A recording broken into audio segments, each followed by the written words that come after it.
Dhanashastra Vicharanai Kanipano Sadharma Samstapako Lokanam Hitakarino Tribhuvane Manyo Sharanya Karo Radha Krishna Padaravinda Bhajana Nande Namata Likho Vande Rupa Sanatana Raghuyago Sri Jiva Gopalako Vande Rupa Sanatana Raghuyago Sri Jiva Gopalako. I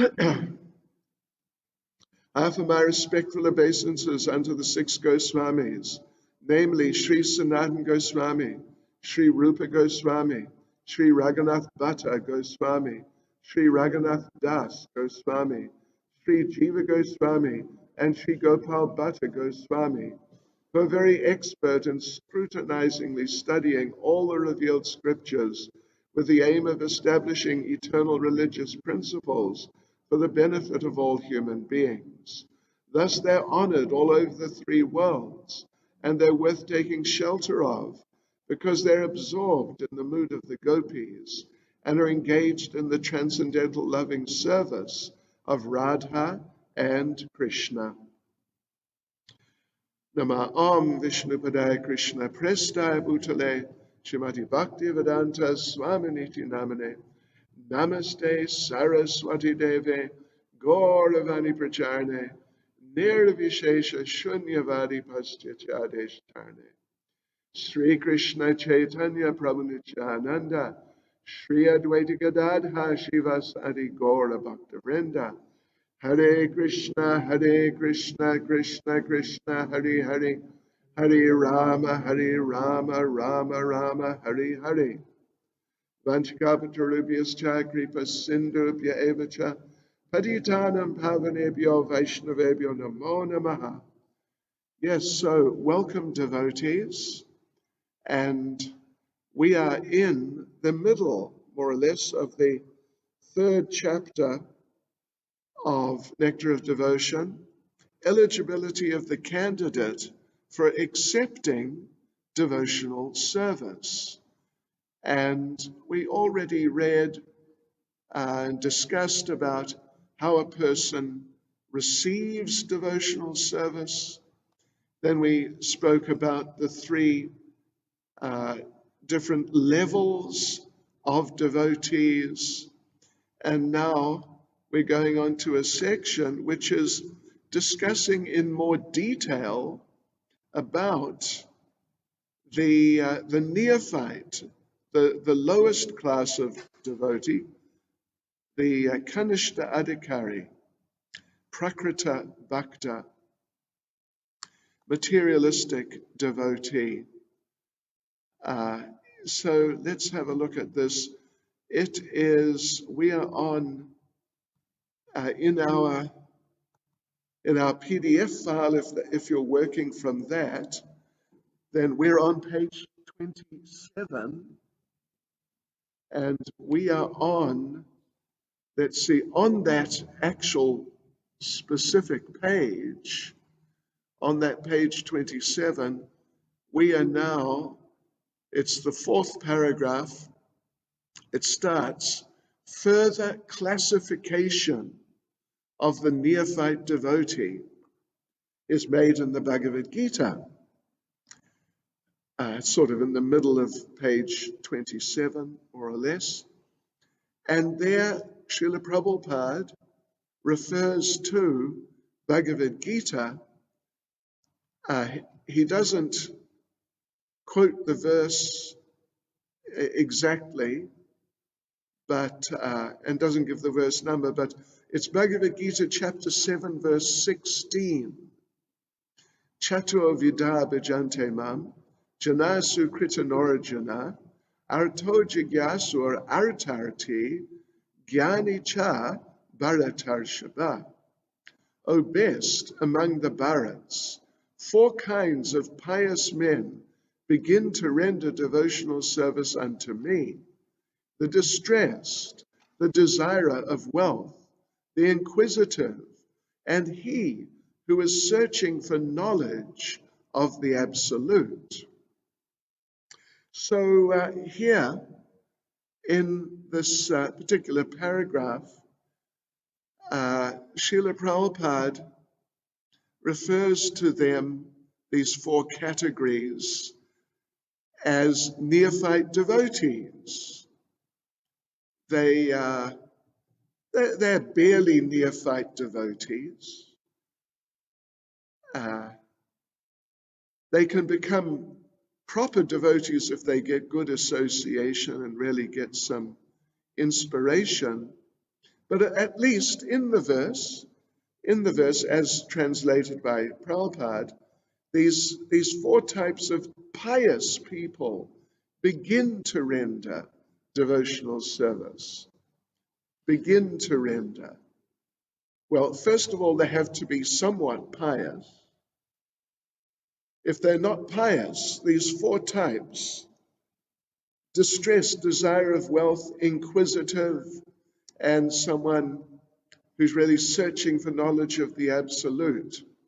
Well, if they're not pious, then at least the first 2 categories, and even the third, first 2 being the distressed and the desire of wealth, and the third being the inquisitive, if they're not pious, then if they're really in terrible distress, just suffering and struggling terribly, as definitely happens in life, in this material world, sure.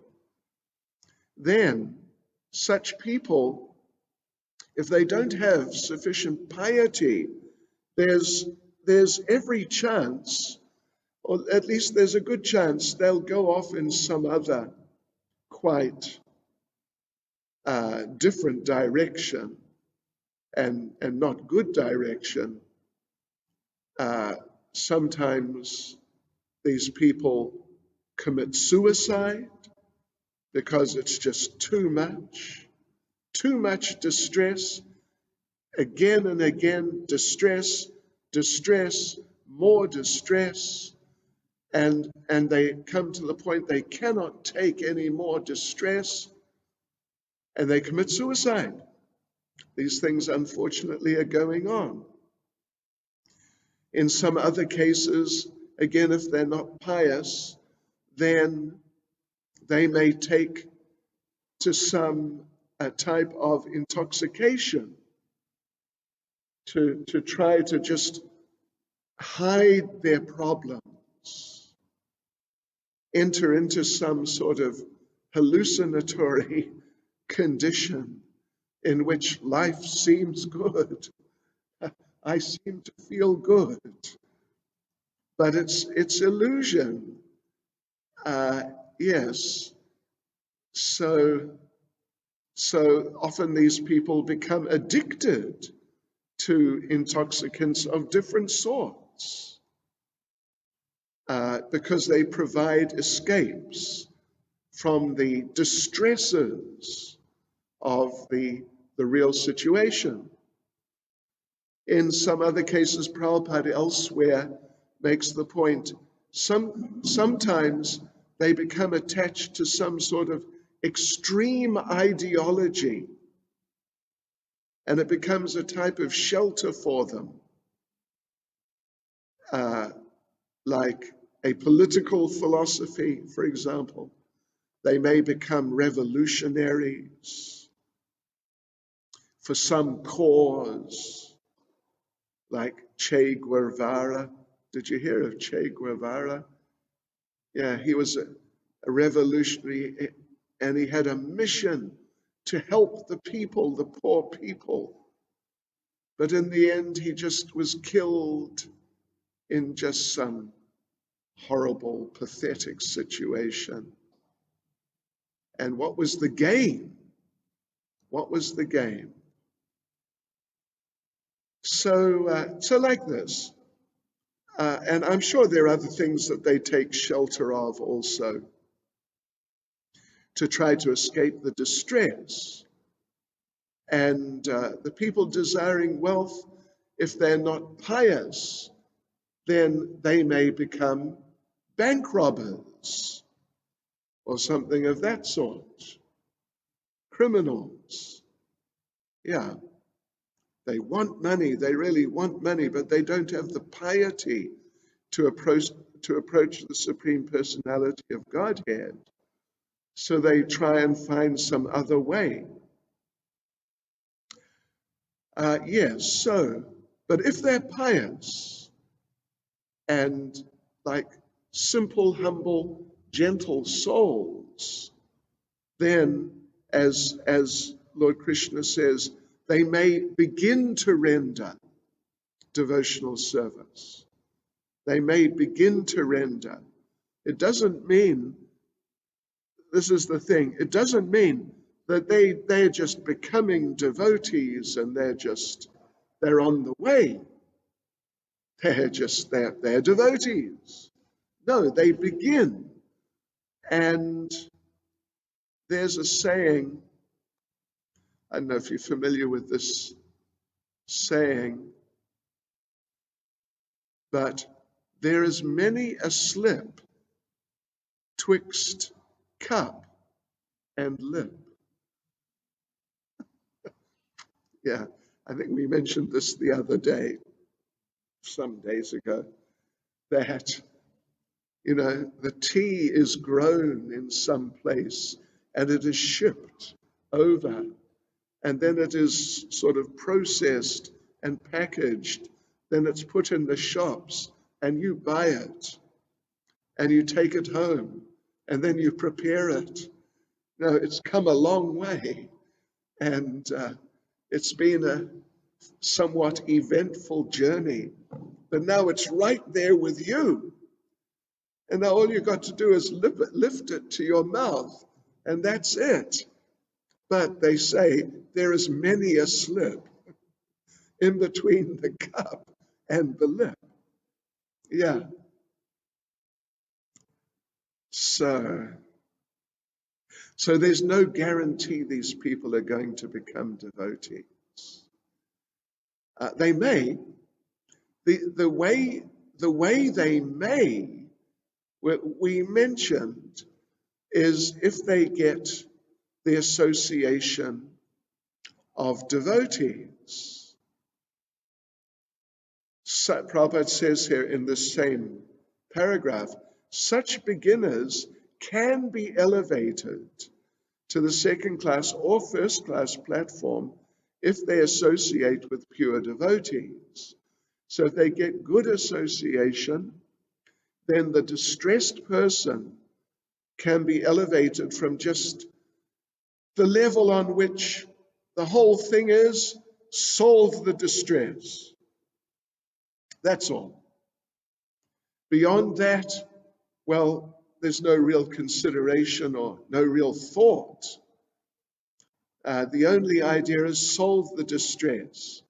And in this case, how are we going to solve the distress? Take shelter of the Supreme Personality of Godhead. And similarly with the person desiring wealth, that we want wealth, and that's it. They're just focused like that. But in the case of the distressed person, if the Lord, or if somehow or other their distress is eliminated, and now everything's all right, and the person desiring wealth, now they got their wealth, and everything's all right. So now everything's all right. And what do they need the Supreme Personality of Godhead for? Because they got what they wanted. He has sort of fulfilled his part of the whole picture, and now he's not required. because you only need him to get the money. You don't need him to spend the money. Oh, my Lord, please help me spend the money.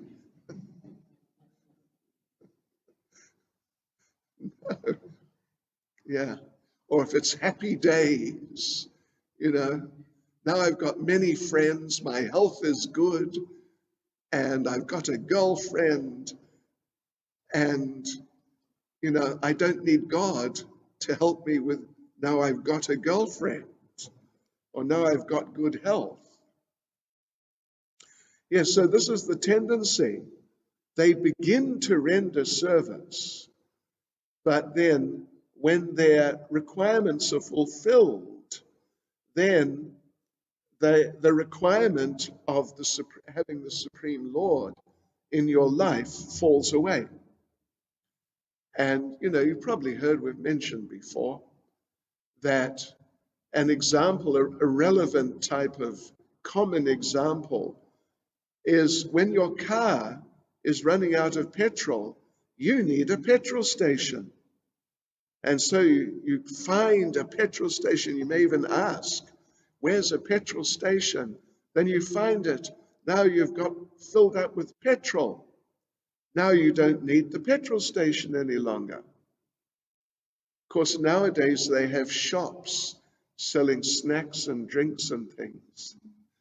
In the good old days, all you could get was petrol. Yeah. So, at least in those terms, when you've got a full tank of petrol, why would you pull off the road into the petrol station? It's not relevant. It's just not part of the reality that you've entered. Yes, so, but however, if even such people whose attraction or attachment to Krishna is really quite superficial and very limited and very selfish, and it's just not to be taken very seriously, if they get the association of good devotees, then, well, there are examples of what to speak of distressed. Well, distressed, how about Valmiki, the criminal? You may have heard of him. He became a devotee and compiled the Ramayana. Big book, major job. He compiled the Ramayana, but before that he was a criminal. And he would rob people on sort of like a pathway through the forest. And one day he tried to rob Narada Muni. And so he held him up with a knife and said, your money or your life. And Narada Muni was very cool, calm and collected and said, well, I have no money and I'm not this body. So, if my body is killed, or when my body is killed, it doesn't really make much difference to anything important. So I'll leave it up to you. And Valmiki said that, you think I'm joking, don't you? Well, I'm serious. And Narada said, no, I know you're serious, and I am too. Yeah, I have no money. And if you kill my body, it doesn't make any difference to me. So I leave it up to you. You decide. And Valmiki said, well, how have you got into such a state of mind? What did you do to be so detached and carefree? And Narada started preaching to him. And in the course of that, Narada made it clear to him, as I recall, he gave him some sort of deeper vision of the future. Is it? Anyway, something like that, of karma. All these people you've killed and robbed and abused, you're gonna pay a heavy price.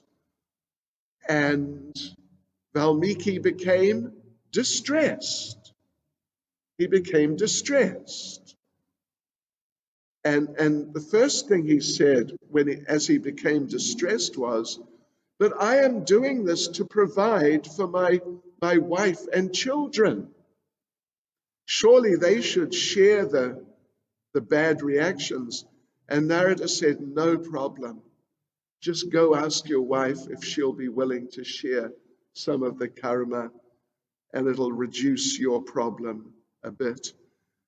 And so he went and asked her. He explained, and that I'm going to get all this bad, I'm going to suffer bad karma. Can you please sing, I've been doing all this for you. Can you please take some of the karma? And she said, what? No chance. No chance at all. You know, it's your duty to provide. How you do that, that's your problem. You got to figure that out, not me. So you keep your karma. And then Valmiki became very distressed. And he surrendered to Narada Muni. You've got to help me get out of this. Get free from all this karma. And Narada Muni said, no problem. All you do, you chant the holy names. But Valmiki was so sinful, he couldn't even chant the holy names. So Narada, being a very creative preacher, he's a very amazing preacher, actually. He thought, instead of giving him some nice Krishna conscious name, let me give him a name which means death, because he likes death. He's very attached to death. But this name, if you turn it around, it is a name of the Lord. So he got him to chant Mara, Mara, Mara, which means death, death, death. And Valmiki thought, wow, this is great. I like this mantra. And he was chanting, Mara, Mara, Mara. But it was turning around to become Rama, Rama, Rama. And as a result, he became purified. And he became a great devotee. And the Ramayana was revealed to him through the heart. And so now we have Valmiki Ramayana, which is the authorized version. Yes, so there, just see. So he was distressed, but through association, he actually, instead of just, casually doing some service or doing some just till his problem is solved and then forget about it and just go and enjoy life, he got good association. So he sort of, you could say, he bridged the gap. He bridged the gap between taking shelter of the Lord to some degree when you're in distress, from that point to the point of real serious devotional service, which is not just based on whether you feel distressed or not. It's actually based on Krishna consciousness, that I'm doing this because Krishna consciousness is so nice. Krishna is so nice. And not just that I had distress, but when I look at this material world, I see if I go back into it, I'm going to really get distressed again. And I don't want that. So I'm not going back to material life. So the same principle applies to the person desiring money. That person is not distressed. They're just sort of ambitious, like lusty. They want to enjoy and money is like a passport to enjoyment. You can buy anything. If you've got enough money, you can buy anything, actually. Yeah. So it's same thing. Through association, such a person may bridge the gap. Generally what is required is that they pass through the stage of being inquisitive, starting to take a real interest. What is this Krishna consciousness actually? But the inquisitive person who is not pious, even though through inquisitiveness they may develop some attraction for Krishna consciousness, but if they're not pious, plus if they don't get good association, then after a while their inquisitiveness about Krishna consciousness will be satisfied, and then they'll become inquisitive about something else. This is, people, what do they say? Curiosity killed the cat. I don't know which cat it was and how it killed the cat, but people who are like really inquisitive, they tend to be easily distracted. Yeah. And it's difficult for them to just focus because along comes something else. Oh, yes. So it's just, getting the focus and keeping the focus for people who are inquisitive. That's the challenge. And then, of course, people who are they actually want to understand what is life. And when they receive good information, what is life, then they appreciate, yes, now I've found it. And then they become focused in Krishna consciousness. So they're in the best position. But even then, if they're not pious, then they can easily decide that some other sort of philosophy is the philosophy, the real truth. Yeah. Therefore, piety is an important factor, and also with the person who's looking for knowledge, association is always, we discussed that last night. Association, yadrichaya matkatado. So, okay, in the next, so these four then, they're on three levels. The first two are together on the lowest level, the distressed and the desire of wealth. The inquisitive is on a second level, higher than them, and the wise person, or the person who really wants knowledge of the truth, is on the highest level. So that all is explained there in that paragraph, which began further classification of the neophyte devotee is made in Bhagavad Gita. And we go on to the next paragraph. And here in this paragraph particularly, what's focused on is Srila Prabhupada gives examples of each of these categories, the four categories. Examples who were successful. They made it. They were able to sort of bridge the gap between their distress and actually becoming practicing devotees who are not dependent on being distressed. I remember when I was a new devotee, I'm still a new devotee, but anyway, when I was a really young new devotee, We had this one boy, and I mean, we had some real characters. Boy, oh boy. Well, we had this one devotee, and he was always telling us how he kept thinking about going back to material life. And so one of us, not me, but one of us suggested to him, why don't you pray to Krishna to become distressed? Pray for more distress.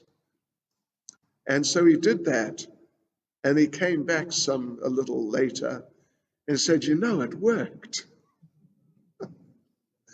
I got into some unpleasant situation, and it made me want to take shelter more. Okay, anyway, so here in this paragraph, which begins, these 4 types of devotees. No, wait a minute, sorry. An example of the neophyte class is Maharaj Dhruva. So Dhruva Maharaj, well, Prabhupada explains, he was in need of his father's kingdom, or even he actually wanted a kingdom bigger than his father's. So what category is he in? I think it's pretty obvious. Sorry? Yeah, he's desiring wealth. He wanted a kingdom even bigger than his grandfather's.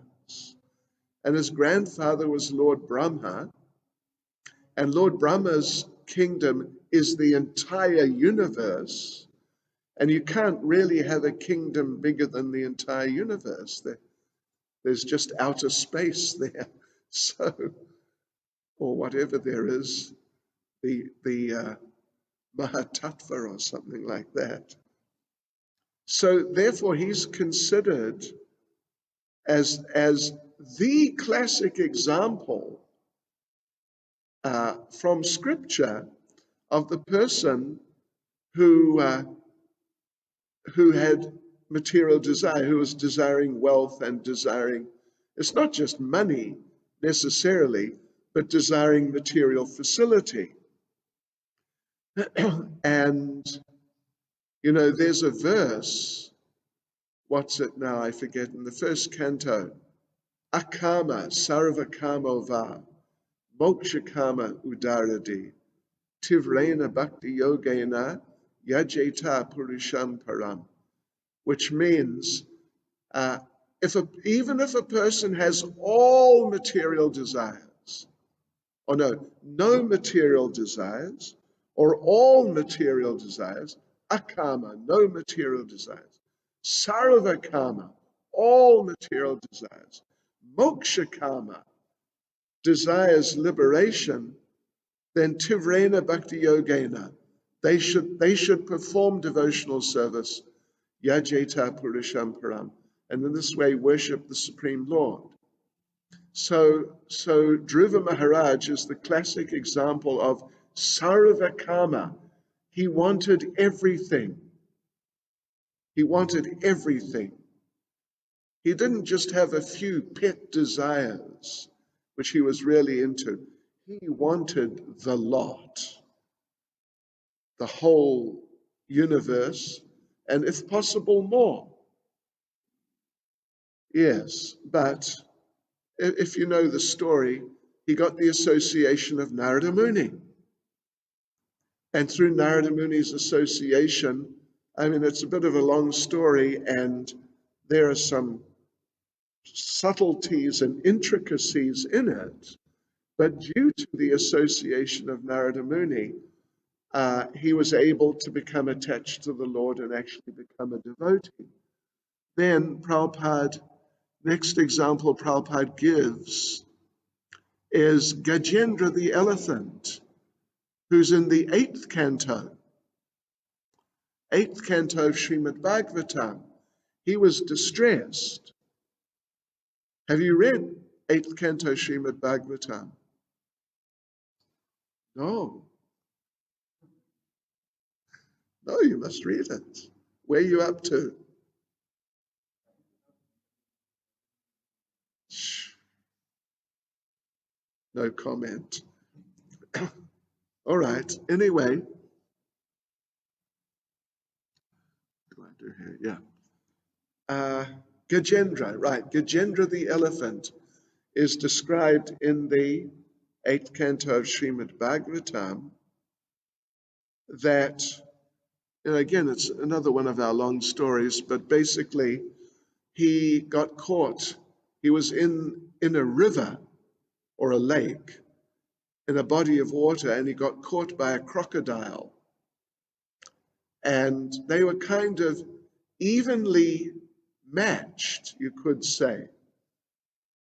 They had roughly equal strength, but the crocodile was in his natural environment, and Gajendra the elephant was in a foreign environment where he was, he was not comfortable. He couldn't really get himself together. And as a result, even though they were otherwise like equally matched, but the crocodile was gradually overpowering Gajendra. And Gajendra the elephant then prayed to the Supreme Personality of Godhead in distress, and the Lord came, killed the crocodile, and Gajendra in his previous life had been, who was he? King Huhu, was it? Huh? Was he? Okay. Anyway, he'd been a king, but we don't really need to go into that. But he then became a devotee, and he's there in Srimad Bhagavatam. Then, next Prabhupada refers to the 4 Kumars, Sanaka, Sanatan, Sananda, and Sanat Kumar. They were in the category of wise, saintly persons, and they were also attracted by devotional service. But they also got association. Do you know who they got association with? Take a wild guess. Narada Muni. Haribol. He is really an amazing preacher. What a person. Now, all these people we've referred to, they all became devotees through Narada Muni. And there's a number more in the Bhagavatam. So, yeah, they really wanted to understand the absolute truth. They were impersonalists, actually. But they were really attached that, the Supreme, we must have the Supreme. And Narada Muni told them, well, they were attached to Brahman. And Narada Muni told them, well, I know this Brahman, the best type of Brahman, really wonderful Brahman. When you get to know this Brahman, you'll forget about any other type of Brahman. And then he told them about Krishna, and they asked, okay, where is he? He's in Vaikuntha. Where's Vaikuntha? Take a left after Chatsworth. No. Anyway, yeah, off they went, and they entered Vaikuntha, or they were entering Vaikuntha. It's another long story, but they became devotees by the grace of Narada Muni again. And then the inquisitive is Sutta Goswami. Oh no, the sages of Naimisharanya, by the association of Sutta Goswami, they became devotees also. So, okay, then we go into the next paragraph. Oh, well, actually, before we do that, I want to mention something. Here's a little excerpt from a purport of Prabhupada's. What is it now? Oh, okay, it's here. Right. Where on earth? Okay. The last sentence in this paragraph we've just been going through about these 4 types of people. In whatever condition one may be, if he's fortunate enough to associate with pure devotees, then very quickly he's elevated to the 2nd class or first-class platform. So please note that. Note that. It's very important. Association with the devotees is far more valuable than any amount of association with persons who are merely self-controlled, sinless, or expert in Vedic scholarship. Note it down if you're doing Bhakti Shastri.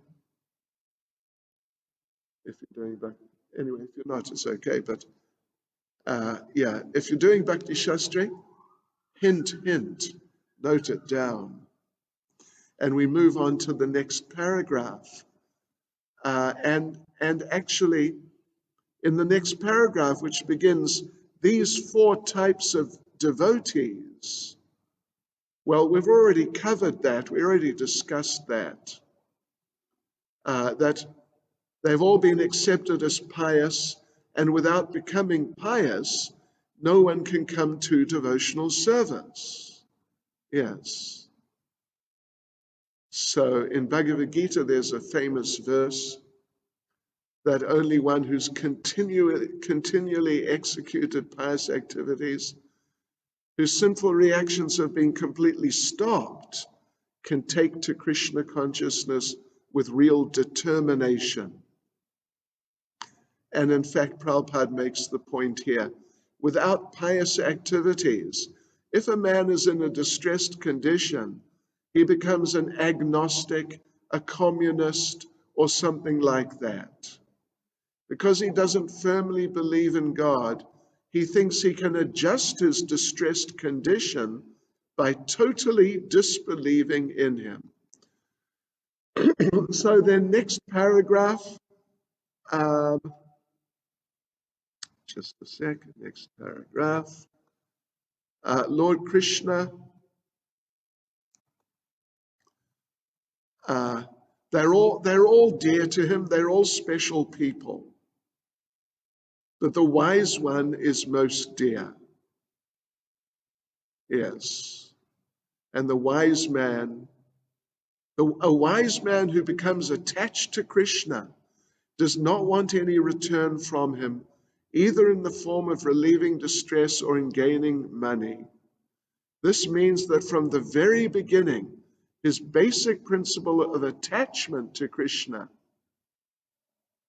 is more or less love. And then through his wisdom and his study of cultivation of knowledge, he can also understand. So then, well, actually this takes us on to the next paragraph. Prabhupada, it begins, without being elevated to the position of a jnani or wise man, one cannot stick to the principle of worshipping the Supreme Personality of Godhead. Yeah. So Prabhupada's discussing about these four categories again. Yeah. And after many, many lifetimes, and we can also, in the first of those two paragraphs there, it's confirmed in Bhagavad Gita that after many, many births, you know which verse that is? Huh? 719? 719.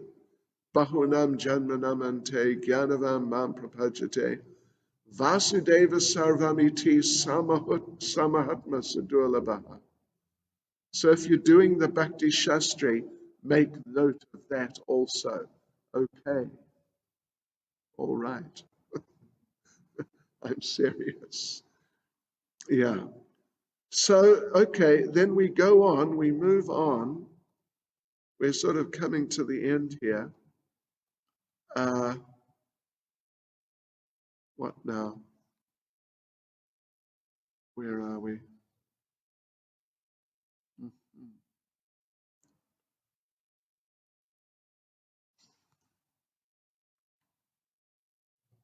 without being elevated to the position of a Gyani. Okay, one cannot stick to the principle of worshipping the Supreme Lord. So we're on to that paragraph and the following paragraph. And here, well, Prabhupada says what we mentioned. The distress and the man in want of money are in the material concept of life, because distress and need of money are both in relationship with this body. One who's inquisitive may be a little above the distressed and the man in need of money, but still he's on the material platform. But a wise man who seeks Krishna knows perfectly well that he is spirit, soul, or Brahman, and that Krishna is the supreme spirit, soul, or Parabrahman. So then, Prabhupada, a last little point in this section, this little next paragraph, it can be concluded that a person who's freed from the bodily concept of life is an eligible candidate for pure devotional service. It is also confirmed in the Bhagavad Gita that after Brahman realization, when one is freed from material anxieties and can see every living entity on an equal level, he is eligible to enter into devotional service. The chapter, of course, is about eligibilities. So these are different types of eligibilities. Okay, so now we come on to paragraph 13 and the following few paragraphs. Yeah. In paragraph 13,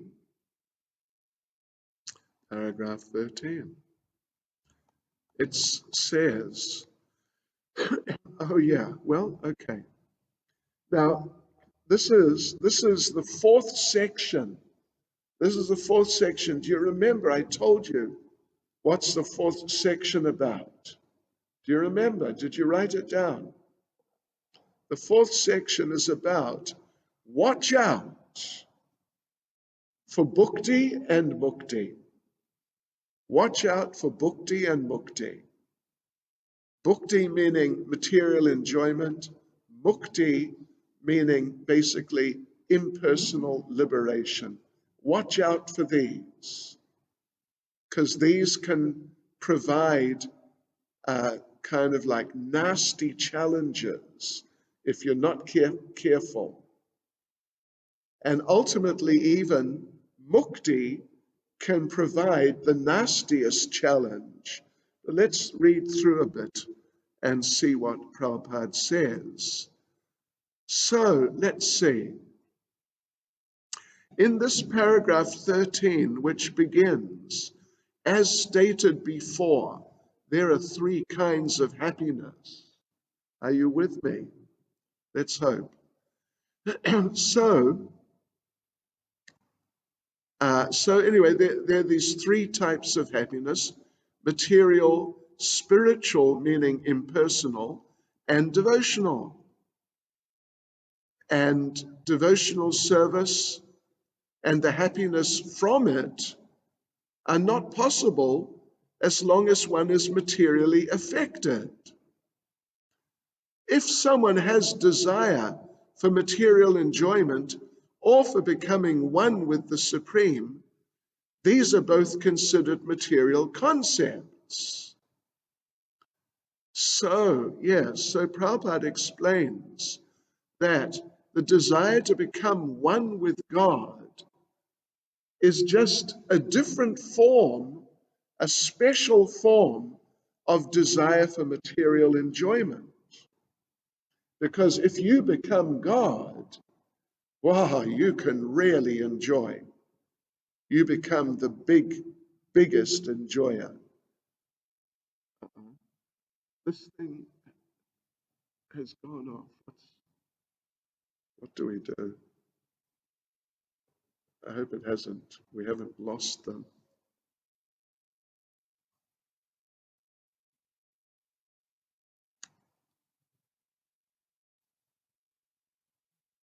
I tell you, there'll be some joyful devotees there. Yeah, so if you become God,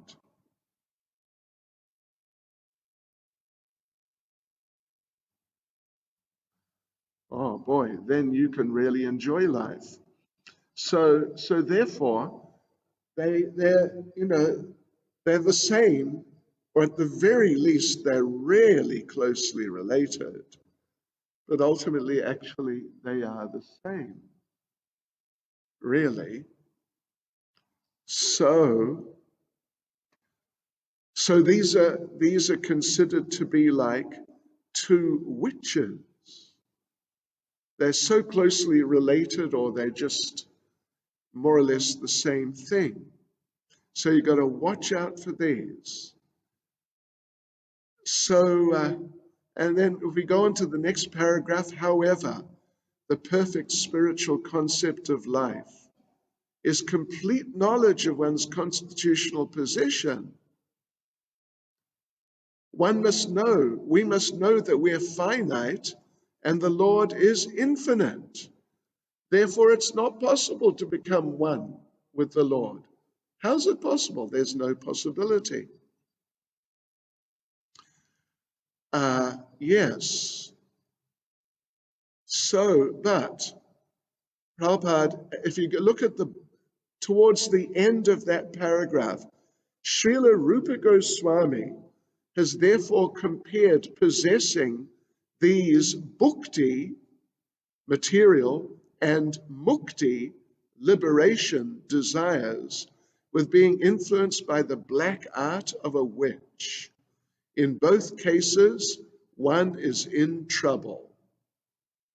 This is the verse. Bhukti mukti spriha yavat, pishachi riti vartate, tavad bhakti sukas yatra, katam abhyudayo bhavet.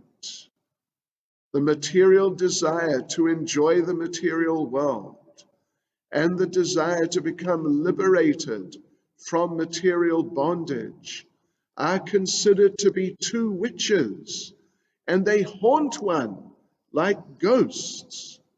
As long as these witches remain within the heart, how can one feel transcendental bliss? As long as these two witches remain in the heart, there is no possibility of enjoying the transcendental bliss of devotional service. This is Madhya Lila, chapter 19, verse 176. Madhya Lila 19, 176. So in both cases, as Prabhupada says, you're in trouble. Watch out. Watch out. So, but in the following paragraph, let's see, how much more is there? The following, oh, there's a few paragraphs. Oh my gosh, there's really a few. Oh, there's even more than a few. But the basic point from paragraph 15 to the end, 15, which begins the attention. Where are we now? Well, okay, 15 begins, a pure devotee never cares for liberation. Lord Chaitanya Mahaprabhu prayed to Krishna, my dear son of Nanda, I don't want any material happiness in the shape of many followers, nor immense opulence and wealth, nor any beautiful wife, nor do I want cessation from material existence. I may take many births one after another, but what I pray from you is that my devotion unto you may always remain unflinching. So then what follows? What follows is a whole lot of verses, like if we look at the next paragraph, Bilvamangal Thakur says that when I'm engaged in devotional service, it's so attractive and wonderful that I easily perceive you everywhere. And then liberation. I have no attraction, rather liberation bows down before me. Or the following paragraph, Lord Kapila is speaking to Devahuti that my devotees are so attracted. Where am I? Oh, there I am. Okay. Haribol, Prodolzhayam, Takavajizne. Okay. Oops, the volume, just a sec. I got to turn the volume down. Oops. Oh, gosh. Because the volume decided to come up on its own. All right, so Lord Kapila tells Mother Devahuti, my devotees are charmed by seeing my different forms, beauty of my face, and so on, my pastimes.